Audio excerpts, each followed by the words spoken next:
Kita perlukan bukan forum debat yang dibangun oleh KPU, di mana moderatornya cuma jadi timekeeper, habis waktu, habis waktu.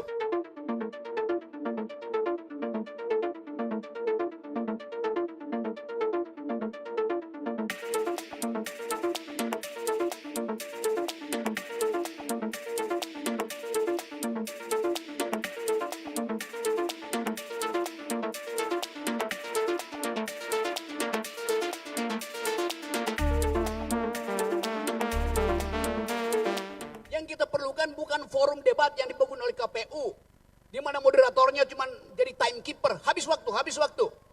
Dia nggak bisa interupsi kesalahan berpikir dari seorang kandidat di situ. Atau panelis cuma bagian ngambil-ngambil dari fishbowl.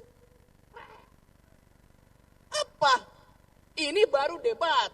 Tempat kita menguras pikiran dan mengupas pikiran.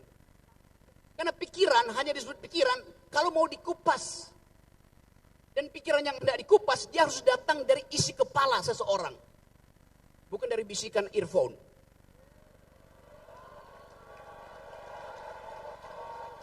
Dasarnya itu tuh.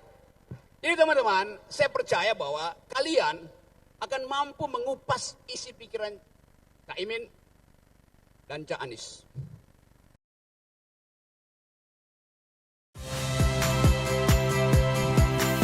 Saya Ihsan Sitorus. Saksikan program-program Kompas TV melalui siaran digital, pay TV, dan media streaming lainnya. Kompas TV, independen, terpercaya.